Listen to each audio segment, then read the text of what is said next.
Na terra de Uz, havia um homem chamado Jó. Ele era íntegro e justo, temia a Deus e rejeitava o que era mal. Ele se tornou pai de 7 filhos e 3 filhas. Seus rebanhos eram de 7.000 ovelhas, 3.000 camelos, 1.000 bois e 500 jumentas. Ele também tinha um grande número de servos. Assim ele se tornou o maior de todos os orientais. Seus filhos costumavam realizar um banquete, cada um em sua própria casa, no seu dia designado, e convidavam suas 3 irmãs para comer e beber com eles. Depois que terminava o ciclo dos dias de banquete, Jó os chamava para santificar.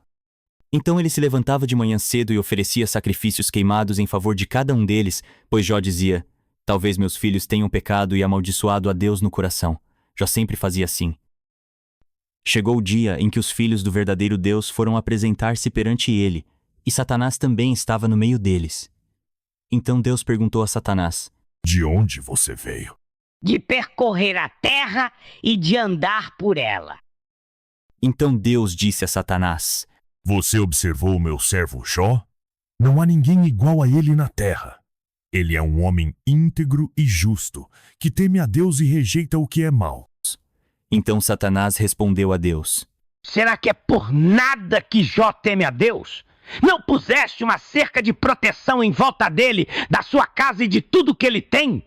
Tu abençoaste o trabalho das suas mãos, e os rebanhos dele se espalham pela terra. Mas agora, levanta a mão e atinge tudo que ele tem, e com certeza ele te amaldiçoará na tua própria face. Então Deus disse a Satanás: Pois bem, ele está nas suas mãos. Apenas não tire a vida dele. De modo que Satanás se retirou da presença de Deus. Então, no dia em que os filhos e as filhas de Jó estavam comendo e bebendo vinho na casa do irmão mais velho, chegou um mensageiro e disse a Jó: Os bois estavam arando e as jumentas estavam pastando ao lado deles, quando os sabeus atacaram e os levaram embora. Eles também mataram os servos à espada. Eu fui o único que escapou para lhe contar isso. Enquanto esse ainda estava falando, chegou outro e disse: Caiu dos céus um fogo da parte de Deus e queimou as ovelhas e os servos, consumindo-os. Eu fui o único que escapou para lhe contar isso. Enquanto ele ainda estava falando, chegou outro e disse: Os caldeus formaram 3 bandos. Atacaram os camelos e os levaram embora. Eles também mataram os servos à espada. Eu fui o único que escapou para lhe contar isso. Enquanto este ainda estava falando, chegou mais um e disse: Seus filhos e suas filhas estavam comendo e bebendo vinho na casa do irmão mais velho. De repente veio um forte vento do deserto e atingiu os 4 cantos da casa, de modo que ela caiu sobre os jovens e eles morreram. Eu fui o único que escapou para lhe contar isso. Então Jó se levantou, rasgou as suas roupas e raspou a cabeça. Depois se lançou no chão e, curvando-se, disse: Nu saí do ventre da minha mãe, e nu voltarei. O Senhor deu e o Senhor tirou.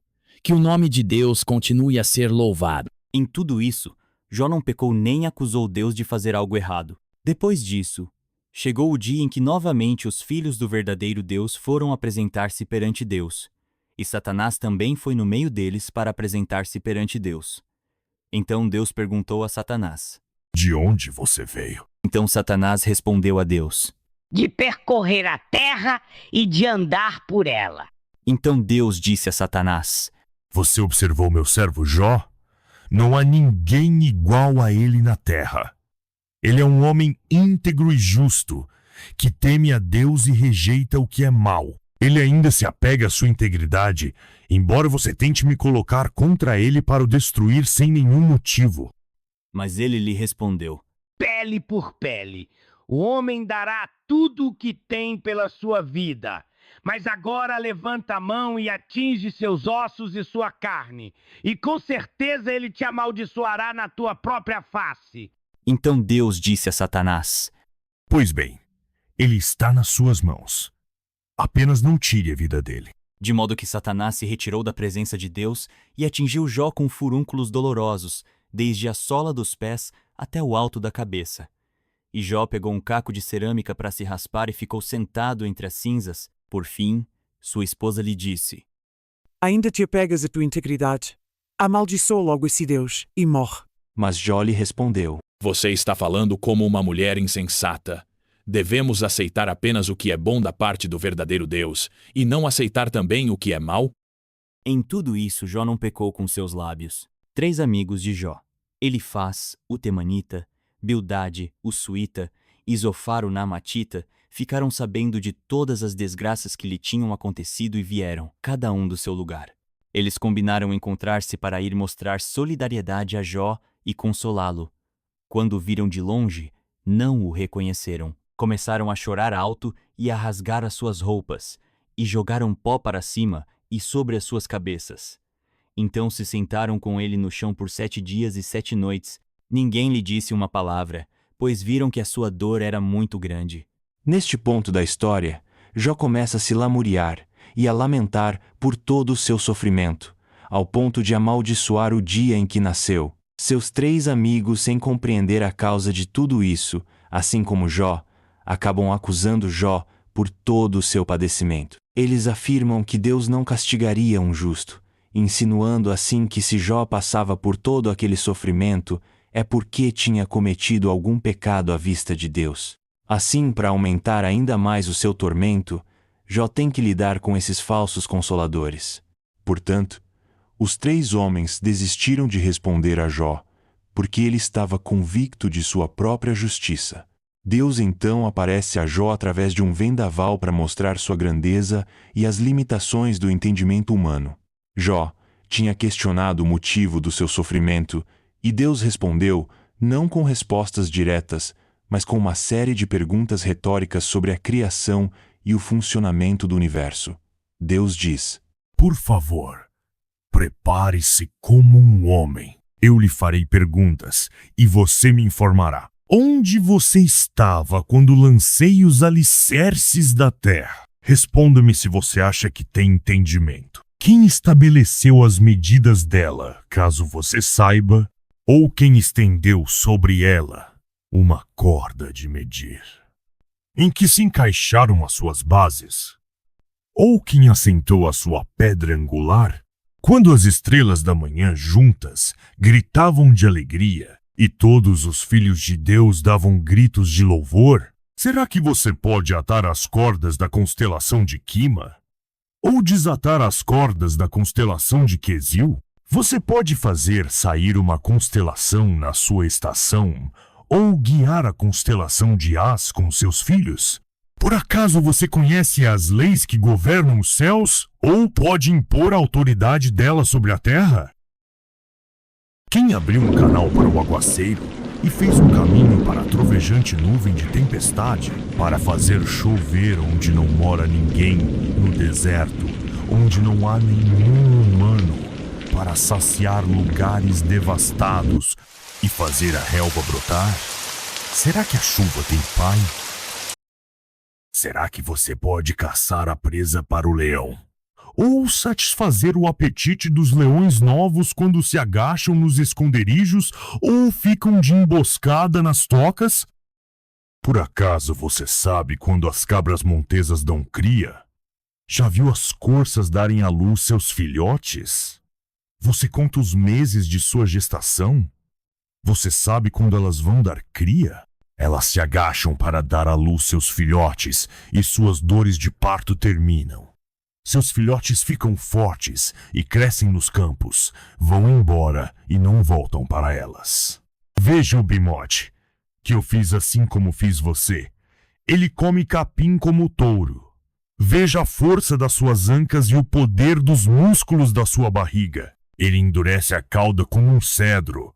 Os tendões das suas coxas estão entrelaçados. Seus ossos são como tubos de cobre. Será que alguém pode capturá-lo quando ele está olhando? Ou furar seu nariz com um gancho? Por acaso você pode pegar o Leviatã com um anzol? Ou amarrar a língua dele com uma corda? Pode passar uma corda pelas suas narinas? Ou furar suas mandíbulas com um gancho? Será que ele fará muitas súplicas a você? Ou lhe falará com ternura? Fará um pacto com você para que você o torne seu escravo por toda a vida? Será que você brincará com ele como se fosse um pássaro? Ou o prenderá com uma coleira para suas filhas? Não há nada igual a ele na terra. Uma criatura feita para não ter medo. Então Jó disse em resposta a Deus: Agora sei que és capaz de fazer todas as coisas, e que nada que tens em mente é impossível para ti. Tu disseste: Quem é este que está obscurecendo os meus propósitos sem ter conhecimento? É verdade. Eu falei sem entendimento sobre coisas maravilhosas demais para mim que eu não conheço. Tu disseste: Ouça, por favor, e eu falarei. Eu lhe farei perguntas, e você me informará. Ouvi falar a teu respeito, mas agora te vejo com os meus próprios olhos. É por isso que retiro o que eu disse e me arrependo em pó e cinzas. Depois de Jó dizer estas palavras, Deus ordena aos 3 amigos de Jó que ofereçam sacrifícios para que ele recue de sua ira contra eles por suas palavras insensatas. Deus diz: Vocês não falaram a verdade a meu respeito, assim como fez o meu servo Jó. Agora peguem 7 novilhos e 7 carneiros. Vão ao meu servo Jó e ofereçam um sacrifício queimado a favor de si mesmos. E o meu servo Jó orará por vocês. Eu certamente atenderei ao pedido dele de não lidar com vocês de acordo com a sua tolice, pois não falaram a verdade a meu respeito assim como fez o meu servo Jó. Então Elifaz, o Temanita, Bildade, o Suíta e Zofar, o Namatita, foram e fizeram o que Deus lhes tinha ordenado. E Deus ouviu a oração de Jó.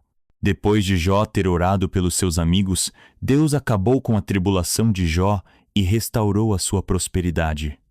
Deus lhe deu o dobro de tudo que ele tinha antes, todos os seus irmãos e suas irmãs, e todos os seus antigos amigos foram visitá-lo e tomaram uma refeição com ele na sua casa. Eles se compadeceram dele e o consolaram por causa de toda a calamidade que Deus tinha deixado vir sobre ele. Cada um lhe deu uma peça de dinheiro e uma argola de ouro. Assim, Deus abençoou a última parte da vida de Jó mais do que a primeira, e Jó veio a ter 14.000 ovelhas, 6.000 camelos, 1.000 juntas de bois e 1.000 jumentas. Ele também teve mais 7 filhos e mais 3 filhas. Ele chamou a primeira filha de Gemima, a segunda de Késia e a terceira de Queren-Hapuque. Em todo o país não havia mulheres tão lindas como as filhas de Jó, e o pai delas lhes deu uma herança junto com seus irmãos. Depois disso, Jó viveu 140 anos e viu seus filhos e seus netos até a 4ª geração. Por fim, Jó morreu depois de uma vida longa e satisfatória.